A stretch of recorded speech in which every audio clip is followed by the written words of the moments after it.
Did everyone notice how many cameras they installed at every intersection? There are cameras now everywhere. On every main road, every intersection, there's a CCTV camera watching you.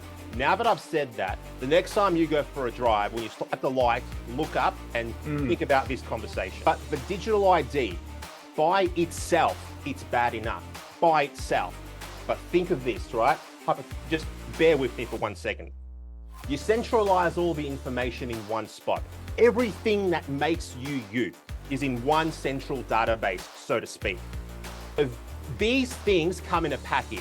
Digital ID, CBDC, social credit, all together, it is a digital prison. That's what they are setting up, a digital prison for every single man, woman, and child in Australia, well, in the West, really. So we have to resist digital ID, of course. We have to resist the CBDC, of course, and we have to reject the coming social credit system. Now, for everyone out there that says that is a conspiracy theory, that is never going to happen, the social credit system is already in place. This whole, men dressed in lady face, playing a caricature of a woman, a highly sexualized woman, reading to children is absolutely ridiculous. That's what it is. We don't need our kids to be exposed to this kind of sexual stuff. Kids should be allowed to be kids and should be allowed to be innocent for as long as possible.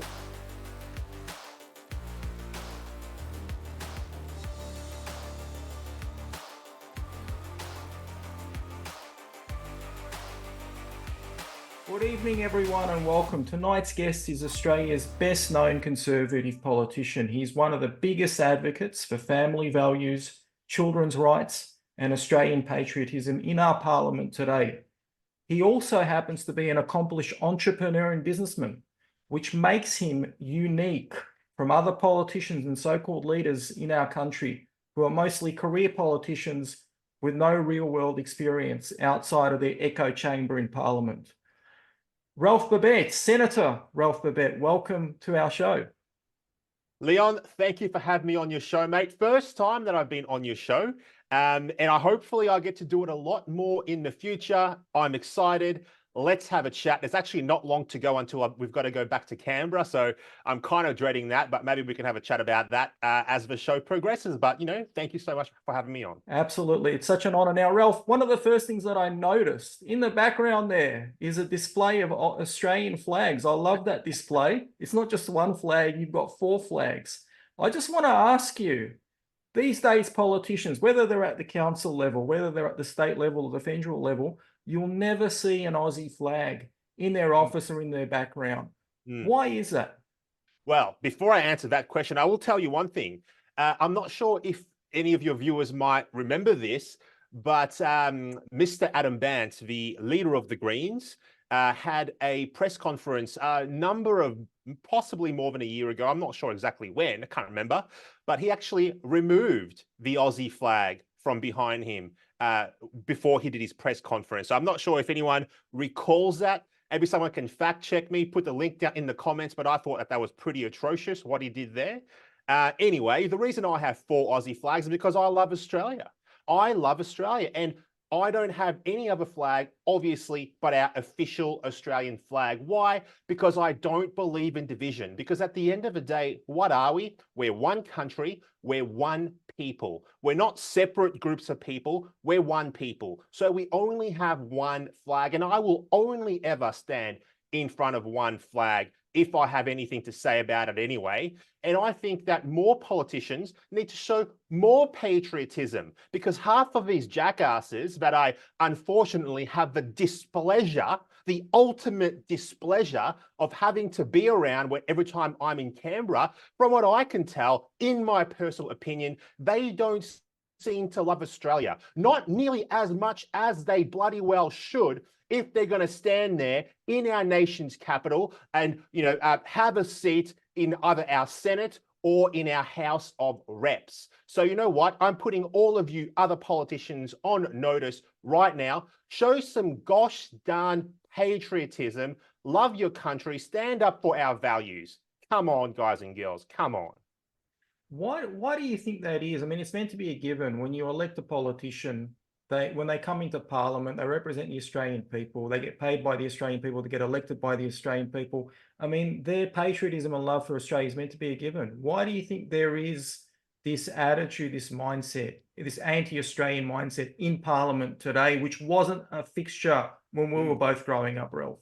Yeah. Look, I think ultimately it's by design. I think these people, well, first of all, I think a lot of them are, maybe they're just naive. Maybe they're stupid. Maybe they were indoctrinated when they were coming up through the school system. It's a whole host of different things. But what we can be sure about, damn sure about, is that there is a push by the globalists at the moment to erode borders, to create what they would like to have as a global community, which on paper, that sounds great. Why don't we have a global community? But what that will lead to in the future is it will lead to a global government, a global set of laws, a global police force. And some people might say, well, that doesn't sound so bad if if you have those kind of things. But then what happens then is you lose your national identity. You lose what it means to be Australian, or you lose what it means to be English, or you lose what it means to be American, or you lose what it means to be Indian, or you lose what it means to be South Korean, you lose what it means to be, South African, whatever else, right? And this is what these people want. That's what they're pushing from on high. They're pushing this sort of globalism. On paper, like I said before, it sounds great, but what happens when you have a global government? It's hard enough to get change to take place now with your local member that sits down the road from your house, 15 minutes away, 5 minutes away. All you got to do is get in your car or take the bus and you're at their office. It's hard enough to get them to act on your behalf. Now, what are you going to do when the leader of your region or your sector or your area or whatever is sitting over in Brussels? How are you going to affect change then? You won't. You won't. And that's one of the reasons why, quote unquote, the elites, the globalists, are pushing for a decrease in patriotism all across the world, all across the West. And that's why they want it. And these politicians are playing right into their hands, either because, like I said before, they're a bit stupid, maybe that's why, or because they're just not thinking on a long enough time frame. Think on a long enough time frame, this could happen. And, it's just crazy. I won't stand for it. I'm Australia first. I'm patriotic, and that's the end of that. You mentioned Brussels. Right now, interestingly, they're meeting in Davos. So unelected bureaucrats, corporate heads, BlackRock, etc., all meeting to decide the fate of people that haven't voted for them. You know what?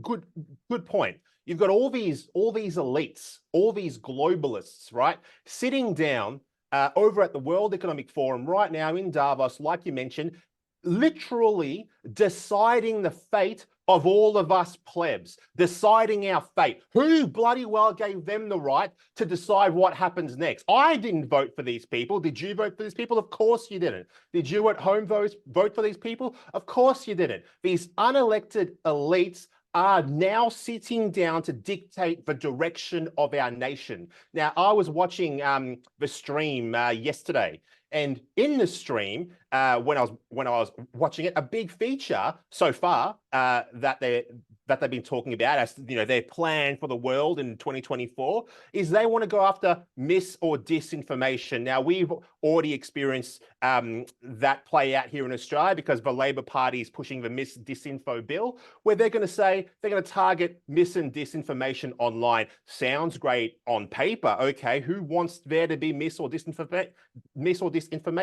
No one does. But at the end of the day, who's going to make the decision as to what is dis or misinformation? Well, the people that put the bill into place in the first place will decide, the government. So the government's going to decide what is mis or disinformation. Now, the government are the biggest purveyors of mis and disinformation on planet Earth.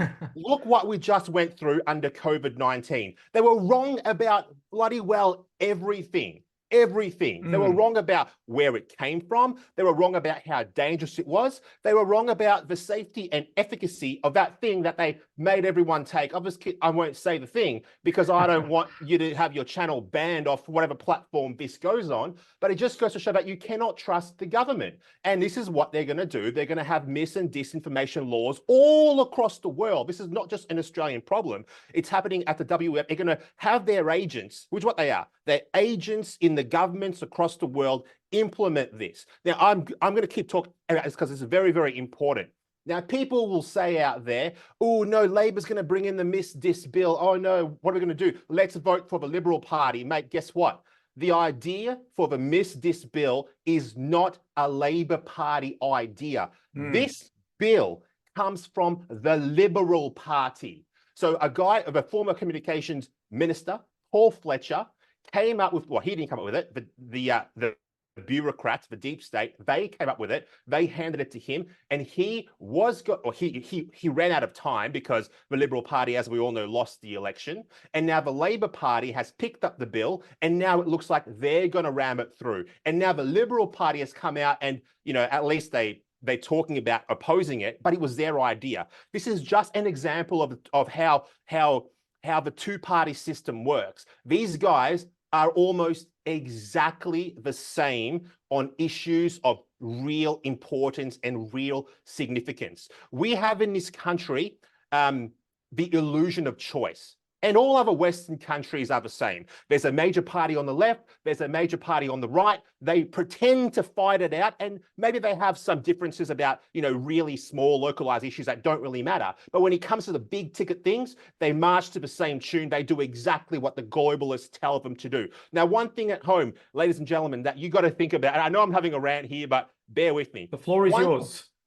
One thing that you got to think about as well, right, is almost every single country in the Western world has a left-leaning major party and a right-leaning major party. This is not an accident. This is by design. Like I said, it is designed to give you the illusion of choice. Not happy with party A? Vote for party B. Not happy with party B? Go back to party A. Not happy with A, go back to B, and back and forth and back and forth. And the circus just keeps going on and on and on. And we keep marching down the same path, down the same globalist laid path. So people at home, and this goes for everyone all across the world, you're gonna have to vote differently. The days of party A and party B have to come to an end if you want to save your country. And it's not hard to see exactly what the plan is for us right now. You just got to look at the CCP. You just got to look at China. The plan for the West, the plan for Australia is based off the Chinese model. They want a technocratic elite at the top, and they want everyone else to be a pleb. That's what they want. I will not stand for it. And this is another segue into another controversial topic, digital ID. Now, Katie Gallagher, our benevolent finance minister, and her boss, Prime Minister Albanese, claim it's for our safety. We had recent data breaches with Medicare and Optus, so they say it's for our benefit, but you think different. So give us a little bit of insight on that and the progress of you challenging that. Yeah, I mean, the digital ID is so dangerous. You mentioned, the data leaks of Medicare and Optus and all that. I actually just saw on TV just before we jump on this call. So my facts may be, incorrect, but this is what I just saw, and I haven't fact checked myself. So feel free to fact check me, everyone who's watching this now. I just quickly caught in the corner of my eye that there was another data breach today with Dan Murphy's, how people's accounts were hacked and their information was stolen and potentially some money lost as well. Now, that's all the information that I have right now, but do a quick search engine and you'll find it. I don't want to say Google. I don't want to say do a Google search. Do a search engine, search on the internet. You know what? Move away from Google, but that's a whole other thing that we could talk about later. But the digital ID by itself, it's bad enough by itself. But think of this, right? Just bear with me for 1 second. You centralize all the information in one spot. Everything that makes you is in one central database, so to speak. Apart from the security risks, which we're all well aware of, if a hacker could get in there, they can get access to your whole life. That's one part. The next thing is this. The government's got, of course, we know that the government has all of the information on us already. We all know that, but it's not in one central place. Now it's in one central place. Part one. Part two from the digital ID is the central bank digital currency. We all know what, well, for those of us who don't know what that is, central bank digital currency is based off blockchain technology. it's not too dissimilar to the money which you might have right now in your account, digital banking, etc., with one key difference. The money is trackable and hackable by the government. Example, they might say that if they do move towards the CBDC, they might say, oh, we're going to put an expiry date on your money. So if you don't spend your money within, I don't know, 6 months, your money will halve in value. Just as an example, right? The technology has the power to do this as a way to incentivize spending in the economy, to move the economy along. Another example, they might say, because of our commitment to net zero by, let's just say by 2050, we have decided that you, Mr. or Mrs. Citizen, have a carbon quota, a carbon limit, an individualized one. You can only spend, this much in carbon allowance per month. So you might go to Coles and you might, or Woolworths or whoever else, IGA, wherever do your shopping, you might go and you might try and buy, let's say, as an example, red meat. You want to buy some of that. You tap your card to buy the red meat. Ding, ding, ding. Your card is declined. Sorry, Mr. or Mrs. Citizen, you can't buy red meat this month. Because of our commitment to net zero, you've already hit your carbon allowance for the month. Your card will not work for red meat now. But how's about an alternative? How about you eat the bugs instead? Right? This is the power of central bank digital currency. It's got that much power over what you can and can't do. So you got the digital ID now. So they know who you are. They know where you are. They know everything about you. You got this central bank digital currency that ties into it because they got your ID, your banking. Then over top of that, you got a social credit system as well. Now, the social credit system says if you're a bad boy or girl and you don't do what the government deems as appropriate, maybe you go to a protest, okay? Maybe you go to a protest and the government knows that you've been at that protest. They then flag you and say, your social credit score is now too low. Because your social credit score is now too low, your bank, your ID, your bank account won't work if you decide to do X or Y or Z. So these things come in a package: digital ID, CBDC, social credit, all together. It is a digital prison. That's what they are setting up, a digital prison for every single man, woman, and child in Australia, well, in the West, really. So we have to resist digital ID, of course. We have to resist the CBDC, of course, and we have to reject the coming social credit system. Now, for everyone out there that says that is a conspiracy theory, that is never going to happen, the social credit system is already in place in communist China right now. It's not a conspiracy, it is in place now. Where you do something the government doesn't like, your digital ID and your money won't work in certain places, right? Already there. In Canada, for example, you had the trucker protest, which I'm sure your audience is well aware of, where the truckers were protesting against all the draconian COVID stuff that was going on there. Those truckers had their bank accounts basically switched off, where they couldn't partake in the economy because they went to a protest. Now, the precedent is already there for all this stuff. I'm not just pulling things out of the air here. This has already happened. So beware of these three things. They are coming. They will be here in my lifetime, all of them. And we need to do everything we can to educate our friends and family about it, share content like this, follow guys like us, and make sure that other people in your circles of influence are aware of what is coming down the pipe, unless we push back in a big way. Now, there's probably a fourth thing, and my question is in two parts. One, is it a conspiracy theory? Two, so this is about 15-minute cities. I mean, what I hear about, it sounds like it's convenient. Everything's close. You don't have to travel far. You don't have to drive. Everything you need is at your fingertips. So one, is it a conspiracy theory? Two, why should we be concerned? It sounds like a convenience. The 15-minute city is not a conspiracy theory. It's in black and white. It's in all the planning documents that I've seen, and they've been out for quite a long time now. Not a conspiracy theory at all. And you know what?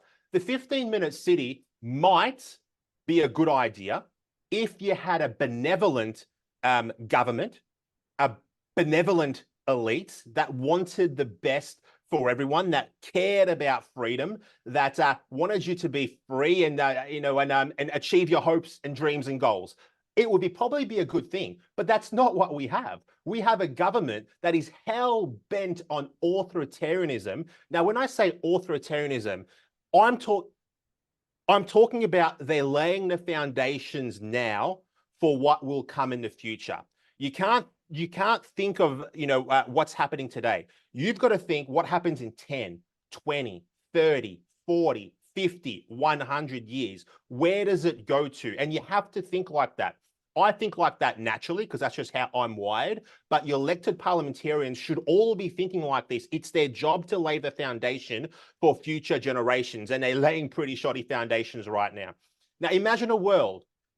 Well, you don't really have to imagine too hard, but imagine a world where you live in a 15-minute city with your digital ID, with your social credit score, with the CBDC all in place. It's basically an open-air prison. That's what it is. It's an open-air prison where safety and security is presented to you as something good. And, it is something good. We're naturally hardwired to want safety, security, control, all these kind of things, because it means we're safe. The lions aren't going to jump out and eat us. We're going to have food, etc. But it's at the expense of your freedom, completely at the expense of your freedom. And I think it was, who was it who said, whoever gives up liberty for a little bit of extra safety deserves neither. It was one of the former US founding fathers said that. I can't remember who it was though. Anyway, so we have a situation here where they're going to be pushing all of these things, and we need to resist it. We need to be aware. I mean, on a side note, I'm not sure how many of your viewers would have noticed this, but during the depths of lockdown, did everyone notice how many cameras they installed at every intersection I'm just interesting. From here, from my position as a Melburnian, there are cameras now everywhere. On every main road, every intersection, there's a CCTV camera watching you. Now that I've said that, the next time you go for a drive, when you stop at the lights, look up and think about this conversation. People are too busy looking at their phones. Which you shouldn't do, because you shouldn't use that while you're driving. But the 15-minute city has the potential to become an open-air prison. Now, you don't have to take my word for it. All of this stuff is already happening, like I mentioned before, in China, where this is what they have. They have a digital ID, they have a social credit score, and they are surrounded by cameras. Hundreds of thousands of cameras, hundreds and hundreds of, no, millions probably even. So you have to be very wary of this stuff and just say no. Now, another thing that I want to ask you about, you're very passionate about defending children and children's rights and families. Now, when we were growing up, Senator, we're about the same age, clowns and, Mickey Mouse, guys dressed in Mickey Mouse costumes, Donald Duck, they were the standard feature of our childhood.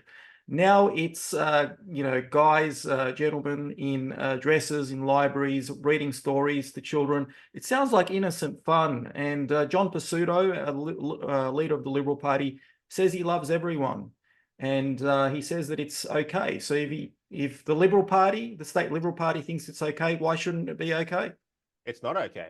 Look, a society that is overly tolerant, but tolerates things that we should not tolerate, is a society that is doomed to fail. That's what's going to happen. I mean, if we're going to live in a society, we have to have certain standards which we will abide by, and some things that we're just going to say, you know what, no, this is not okay, and we're not going to agree to it. This whole men dressed in lady face, playing a caricature of a woman, a highly sexualized woman, reading to children is absolutely ridiculous. That's what it is. We don't need our kids to be exposed to this kind of sexual stuff. Kids should be allowed to be kids and should be allowed to be innocent for as long as possible. There are enough problems in the world without adding, a grown man's fetish into, which is what it is. It's a grown man's fetish to dress up as a woman, as a highly sexualized woman, and then sit down with your children and you're going to be okay with that. That is not okay in anywhere at all. And I'm big on protecting kids. I'm big on making sure that kids remain innocent for as long as possible. And I think more politicians need to be vocal about this kind of stuff. They have to be vocal about it. They have to talk about it, and they have to come out and say we're not okay with it. Because what we're doing right now is we're basically throwing the next generation into a bit of a meat grinder is what we're doing.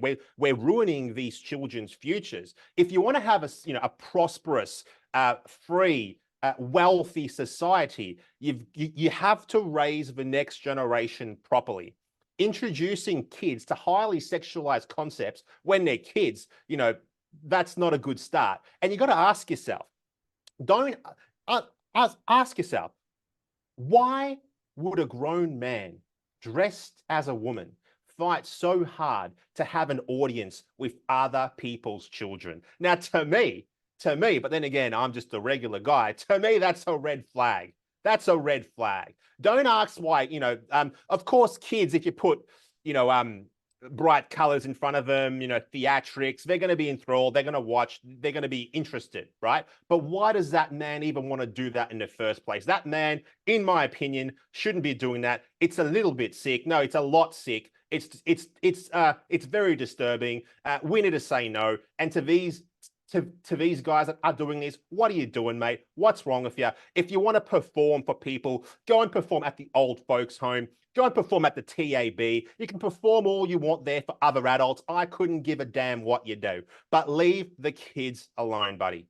That's all I'll say about that one. We've always had perverts, since time immemorial. Unfortunately, it's an unfortunate fixture of life. But my question is, why is the government, why is the establishment so insistent on having this perversion thrust on our children? I think at the end of the day, there is a push by the elites, the global elites, the globalists, to dismantle society as we know it today. They are hell-bent on destroying the family unit. They want to do that. We know that. They are hell-bent on taking away the innocence of children. But why? You'll ask me why. And this is why. A society which is divided, a society which doesn't have a strong family unit, a society like that is easier to control, right? It is easier for those at the top to implant their programming into your minds, into the minds of your children, and break that society apart. When you don't have a family, first of all, your primary allegiance should be to your family. Next, your allegiance should be to your local community. Next, your allegiance should be to your state. Next, your allegiance should be to your country. Next, after that, outside things can come into play, just as a rough kind of hierarchy here. Now, if they can break down all those little things bit by bit by bit, break down your family, break down your allegiance to your state, break down your allegiance to the country, you're an open book. That it's easier for them to manipulate you. You're not. There's nothing for you to protect because you're not protecting your family, you're not protecting your nation, you're not protecting your state. Bad news. Bad news. The globalists come in over the top. They take ultimate control over everyone and everything. That's what they really want, control. Now, Senator, being mindful of your time, I know you're very busy, but excess deaths, I just wanted to ask you about that. So you tried to put in a bill which was rejected by the Parliament. We haven't seen excess deaths like this in Australia since the Second World War for 70 years. Tell us a little bit about that. Why is there so much apathy in our Parliament? I think, look, at the end of the day, this all happened under the Liberal Party's watch, okay? So the Liberal Party was against my idea to refer to a committee all the excess deaths, first of all. Second part of it, the Labor Party also didn't support it. These guys, as far as I'm concerned, are running a protection racket. Now, I can't prove this. This is my opinion. They're running a protection racket for each other. Because, like I mentioned before with the examples that I gave, they're both the same. There is no real difference between the Labor Party and the Liberal Party on the big ticket issues anyway. They both march to the same tune. They both march to the globalist agenda. So why would they come out and open up all sorts of investigations and cases and things like this? All they want to do is for all of this to be swept under the rug and people to move on with their lives. That's what they want to happen. I won't allow it. I'll keep pushing the issue. And the other thing that I did as well is I introduced a bill into the Senate not too long ago. So that bill basically says, okay, I'll give a bit of background. At the moment, with the COVID injections, I won't call them vaccines, the COVID injections, because the vaccine's supposed to stop you from getting sick, right? Doesn't do anything, and you've got to go back for boosters every 6 months. It's ridiculous. So the COVID injection at the moment, if that injection hurts someone, right, and someone gets hurt or they die or whatever, the company that made that product doesn't have to pay a cent. The liability is on the government. So the liability is on you, the taxpayer. So they make a product, you inject that product, you get sick, you need compensation, vaccine company gets off scot-free, government steps in, government pays. Absolute bull dust. I'll give you another example. Let's say a car company makes a car. They make a car, okay, great. The brakes are clearly faulty. The brakes don't work. You're about to be in an accident, you pump the brakes, nothing happens, the pedal falls to the floor, you have an accident, you're injured now. Who should pay for that? Should it be the car manufacturer that made the car that has the clearly faulty brakes? Or should it be the government that will pay for that? Rightly so at the moment, the manufacturer that made the car, that made the defective car, the defective brakes, will pay you for your injury. They'll recall all the other cars that are on the market and they'll fix all the brakes. That's what happens now. The same thing with my vaccine bill. All I'm saying is if a vaccine company makes a product which is faulty, the company that made the product should be responsible for anything that happens with that product. So if someone gets injured, they get myocarditis, for example, they can't work, or God forbid they die. The liability should not be on the government, the taxpayer, to pay for that. It should be the company that made that product who pays for that. That's all the bill seeks to do. Put the onus back on the manufacturer to make sure that they make a good product, that they test their product. And you know what? If a manufacturer makes a good product, you don't have to force me to inject it, my friend. I will seek you out. I will pay the money. I will roll up my sleeve and I'll say, give it to me if it's a good product. And we need to go back to that, because what we've seen right now is basically the government's just running protection for these people. They made products and they're not liable for it. Now, the precedent has been set now. This is for mRNA vaccines, but what's coming down the line? What other product are they going to push this for? All that's going to happen now is we're going to have yahoos in these big biotech firms making whatever the hell they want, putting it out, not testing it properly because they know that they potentially won't have to pay a dime. So my bill is going to put an end to that. It's going to say, you make something, you're responsible. Too bad. That's it. There you go. Now, Senator, before we wrap up, I noticed I was scrolling the news the other day. The Guardian did a bit of a hit piece on you. You're a successful entrepreneur. That's right. Prior to getting into politics. And I mentioned that's a rarity in politics, because most politicians and so-called leaders are stuck in an echo chamber. They've only had their careers in politics. They have no real life experience. I'm just going to ask I think I know the answer, but I'll ask as a question anyway. Why are they getting triggered? Why are they doing this hit piece on you? Look, I have a lot of hit pieces on me printed every so often. Most of them are just fabrications, or they twist the truth. The issue is this, right? Let me talk about the career politician, okay? The career politician is everything that is wrong with our country today, okay? These people, half the time, haven't even had a job apart from working for the party, or they've been working as an advisor or something like that for God knows how long, and then they eventually put their hand up and they get elected. Now, I love to give the example of old mate, even though he's gone now. I mean, old mate Mr. Andrews, right? Mr. Andrews came straight out of university, I think around the mid Did 1990s. an arts degree. Yeah, with his arts degree, whatever it was, and he goes to work for Labor MP at the time, Alan Griffith or Alan Griffin, can't remember the guy's name. He works there for a while, gets a job at the Labor Party, pays his dues in the Labor Party machine for a few years, waits, sits around for a safe Labor seat to pop up. The seat of Mulgrave, as we all know, popped up, throws his hand up, gets elected for the seat of Mulgrave, and he was there ever since. The man never had a real job, and he's not alone. There's a lot of politicians like that. I mean, Jacinta Allen, the current Premier of Victoria, is not so different to Mr. Andrews, she's a career politician as well. They don't have any experience in the private sector. All they know is sucking on the teat of the taxpayer. That's all they've done their whole life. And that's a huge problem.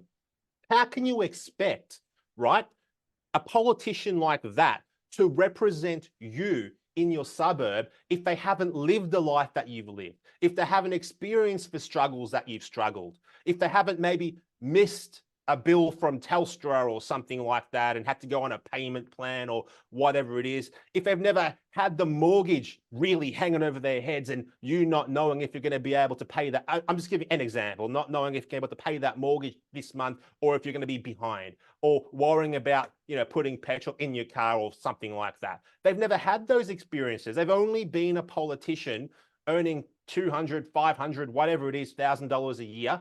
They can't represent you because they're not one of you.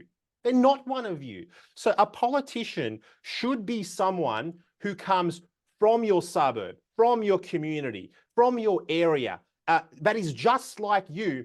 Then they go to Canberra and they fight for your rights. They fight for the things that you care about. They protect things that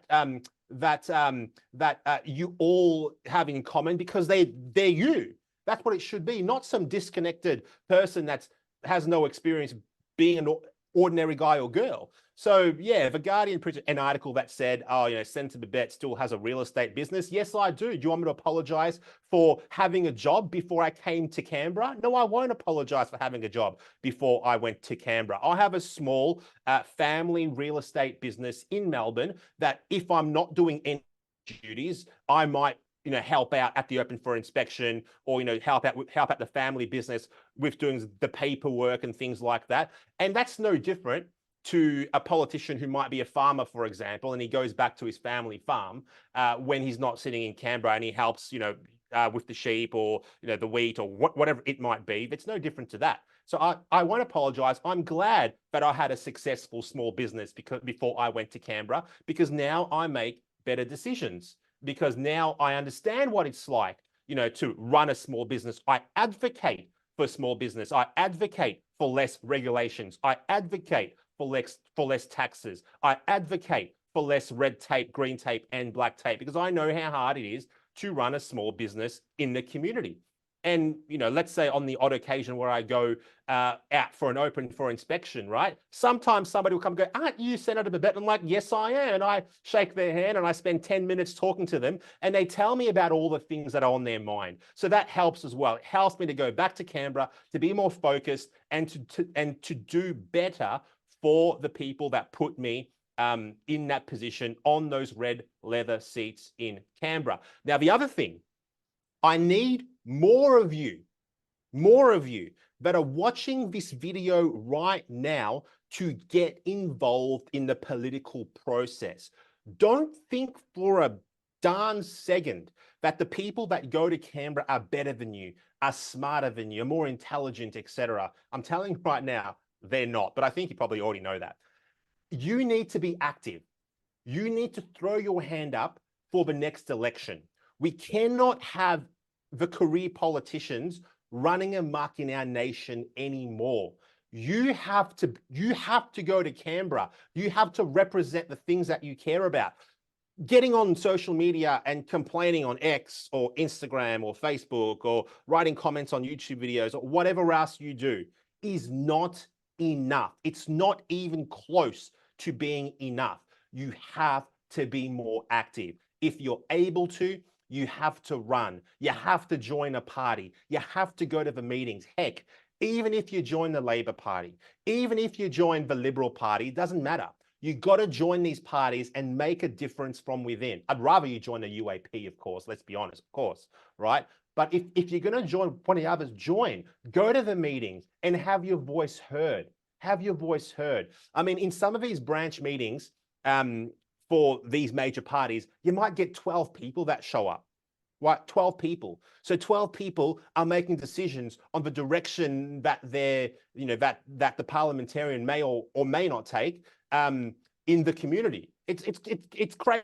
It's that easy for you to have an influence. Join the Liberal Party if you want. Join a UAP, I prefer. But if you have to join the Liberal Party, go to the meetings and make a difference. Because sitting on your ass, complaining on Facebook, complaining on X, complaining on Instagram, etc., is not doing anything. Because the politicians don't even read that stuff. They don't even care what you're writing at all. If you want to make a difference, you've got to be more involved. Wise words, Senator. Now, Senator, is there anything else, being very mindful of your busy schedule, is there anything else you'd like to share with our audience tonight? Yeah, look, I'd like to say, look, I'm not a career politician. You all know that. I don't talk like one. I don't want to talk like one. I don't want to be a career politician. You know what? I'd rather be, enjoying my life out of the public spotlight and, doing what I was doing before. I stepped up because I saw that these people were taking our country in a negative direction. I saw the unwarranted influence of globalists. I saw them, destroying traditional conservative family values. I saw them shutting down our manufacturing. I saw them taking away our freedoms and our ability to speak. I lived through COVID when I wasn't allowed to leave my house, and when I wasn't allowed to go 5 kilometers away from my house, when I had to be, when I had a curfew because somehow the virus knew what time it was. I saw these silly, stupid things happening, and I said, these people are insane. These politicians, I'm telling you now, I wouldn't be surprised if some of those politicians in Canberra right now were actually insane. Insane. You know what? What kind of a person comes out of university? Now, I'm not saying that Mr. Andrews is insane, but I'm just giving an example. And not just on him, but of many politicians, not Mr. Andrews. Many of his politicians who thinks to come out of high school, to then go to university at 18, 19 or whatever years old, and thinks from that age, you know what I want to do? I'm going to be a politician. That's what I'm going to do. And then goes to work in that Labor or Liberal Party machine, waiting, biding their time to one day get the opportunity to lord over you, to make decisions about your life, to decide what happens to you and your kids. What kind of a freaking 18 or 19 or 20-year-old kid decides to do that? These people aren't normal. You're gonna have to take an interest. You haven't taken an interest so far, but this is your line in the sand. This is your moment. I'm in there fighting for your rights, fighting for your country, fighting for your family, fighting for your community. You got to come there and support me. Next election, I better see your name on that ballot somewhere. Come with me. Let's go to Canberra. Let's clean out that swamp, or rather, let's clean out that billabong. It sounds like we need regulations where you could only run for politics if you've got a minimum 5 to 10 years work experience. That's what it sounds like. We need something. Something's got to give. Something's got to change. And you know what? I'm not opposed to term limits either. I think we need term limits because you can't have these politicians sitting there for 3, 4, 5, 6, election cycles, getting stale, getting disconnected, forgetting completely what it's like out in the streets, and then making decisions like they know better. I think that's garbage. But not just the politicians, because I'm going to tell you now, your local politician is likely just a yes man or a yes woman. They're just kind of a puppet. They don't really know what's going on. The people, the Prime Minister, he probably doesn't even know what's really going on. The people that have the real power, Donald Trump likes to call them the deep state. That's who has the real power. And you know who they are? They're the bureaucrats. They're the people that are behind the scenes that run all the big institutions and they run all the big departments. You don't know their name. They'll never face scrutiny. You'll never see them on the news. You'll never see them on TV. You don't even know what their names are, but they're behind the scenes. And you know what? They hold all the cards. They pull all the levers. They tell the the elected member exactly what to do. Great example, like I mentioned before, is how the Liberal Party originally introduced the Miss Dis bill, and now the Labor Party is going to pick it up. How did that happen? It's the bureaucrats in the background, in the back rooms that say, oh, hi, Minister. Minister, here you go, Minister. Here you go. Here you go. That's how that works. Absolute garbage. Garbage. Now, everyone that's watching tonight, if you haven't already done so, a bit of homework. Once you get off the podcast, please go and look up Ralph on Facebook, Telegram, X, formerly known as Twitter. Give him a follow. Follow his great work. And I am a bit biased. Support the UAP. Volunteer your time for the UAP. You can also volunteer for any other minor party of choice, but my preference is personal bias is towards the UAP. So, Senator Ralph Babet, it was such an honor and a pleasure to have you on our podcast. Thank you so much. We would love to have you back on. Thank you, sir. Have a good one. Bye-bye. God bless.